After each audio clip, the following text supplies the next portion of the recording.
nikto iný ako ďalší borec, ktorý patrí špičke vo svete, v Európe, na Slovensku.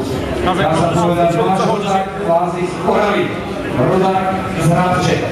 Ľubomír Jagnešák!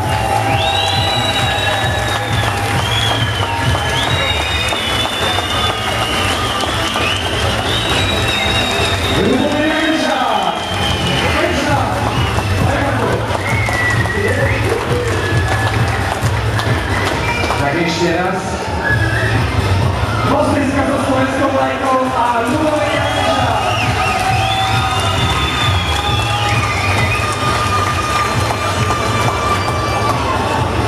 No a teraz, keďže tu máme dvoch čerstvých majstrov sveta, dvoch reprezentantov, organizátori, ale aj ďalší, ktorí im v úvodzovkách pomáhali, nás požiadali, aby sme si teraz pustili hymny obidvoch krajín. V talianských Benátkach. No ale skôr ako vám o Benátkach niečo poviem, pozval by som ešte k sebe rozhodcu tohto podujatia Mariana Deláka. Majko, privítajme ho potleskom.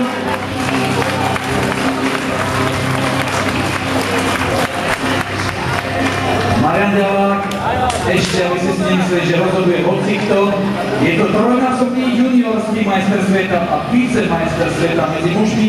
Jeho tatko Delák, ktorý je ešte raz taký veľký ako on, Srali je reprezentačný tréner našich pretláčačov. Aby sme to nenaťahovali medzi jednotlivými súbojmi, mali by sme ich vidieť 5. Si ešte niečo, vždy k tomu povieme, takže poprosil by som, aby sa borci Ruslan Babajev,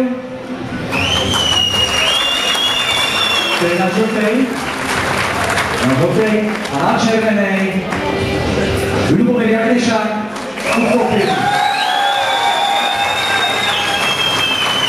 Takže ja poprosím rozhodcu Majka Deláka, aby už začal konať. A vy, ktorí ste v živote neboli na pretláčanie rukou, dávajte pozor. Takto to vyzerá. Pár súťaží som odmoderoval, ale priznám sa, že už všetky pravidlá si nepamätám.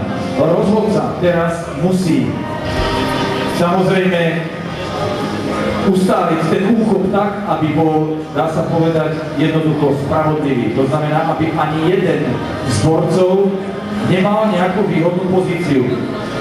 Majo Delák ešte zatiaľ jemne masíruje obidvom ruky, pretože každý z nich chce aspoň malú výhodu. Tento šport samozrejme vieme všetci, kde začal. Začal v krčmách a v krčmách aj to dneska je. Ale ak vám môžem poradiť, a už to ide prvý zápas. Takže už musí dôjsť k nejakému rozhodnutiu.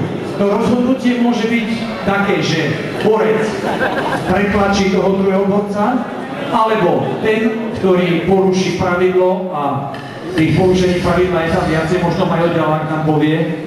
Všimnite si aj postavenie nôh. Môžu sa oprieť do stola. Nie je to klasické pretláčanie rukou, skutočne len rukou. Je to pretláčanie celým telom. A o tom to je. Potom je to technika, také nuancy, ktoré oni na seba poznajú. A takto sa bojovalo aj na majstrovstvách sveta. Obidvaja sú majstri sveta. V jednej kategórii.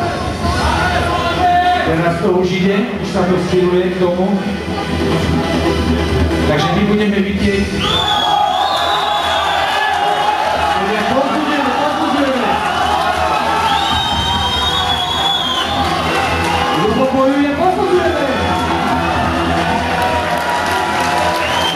Takže poďme spadky Ruslanovi Babajevovi. Pravá ruka, opäť Majo Delák.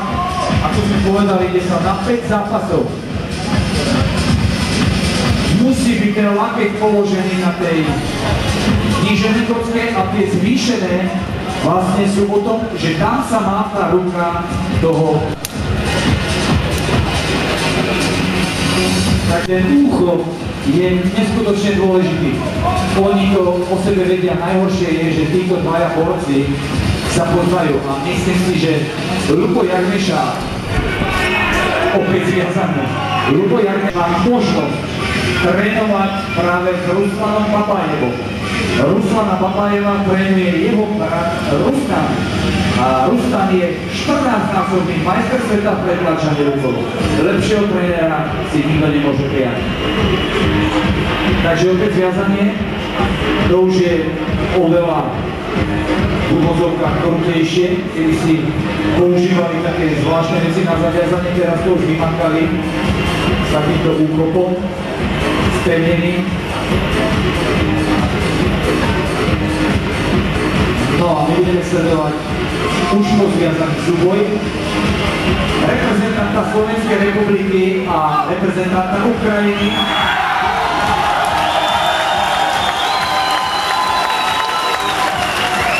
Tak je to 1-1. Myslím, že na majstrovstvách sveta v Benátkach, kde boli obidvaja borci, sa zúčastnil rekordný počet pretekárov a rekordný počet krajín. Na majstrovstvách sveta bolo 50 štátov. A počúvajte dobre, 900 pretekárov. 900.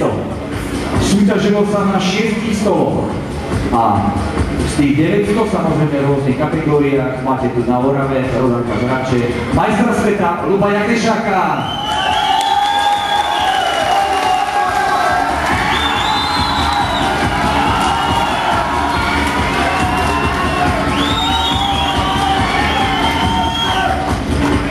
To je faul.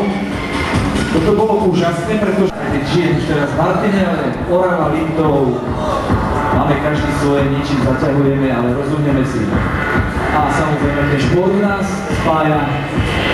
A keď nás nespojí šport, tak nás spojí nejaké poveci. No, ale pozrime sa na tretí zápas. Je to ešte o tom, že nie je to len o, dá sa povedať, nejakej veľkej sile. Je to tam o obrovskej výbušnosti a dynamike. Tam je obrovský štart. Pamätám si, keď Jano Germanos trénoval na to, aby potlačil na lavičke 300 kg. Ja som bol ešte raz opäť rozhodcovský úkop. Rozhodcovský úkop je čo? Že budeš im držať ruky? On souzuje Rabčák a Rabčíka, musím sa ich pozrieť za tými mojimi rodákmi, ešte som tam nebol. Takže ideme do štvrtého súboja. Arm wrestling do určitej miery možno divácky nie je taký zaujímavý ako ten tajský box alebo kickbox, nemá takú dynamiku, ale samozrejme ľudia, ktorí sa mu venujú, a nie je to už teraz ten krčmársky šport, je to šport, ktorý, ako ste počuli, zúčastnilo sa na majstrovstvách sveta 50 krajín a na Slovensku sa ho podarilo veľmi pekne rozbehnúť. Máme úspešne aj juniorov a dokonca máme veľmi úspešne aj ženy. Možno, že na... Čo zase vy viete? Rozhodcovský úkop, jasné. Ruslan, čo ty zdieľal? Ty seba fackoval. Ruslan, ty seba fackoval.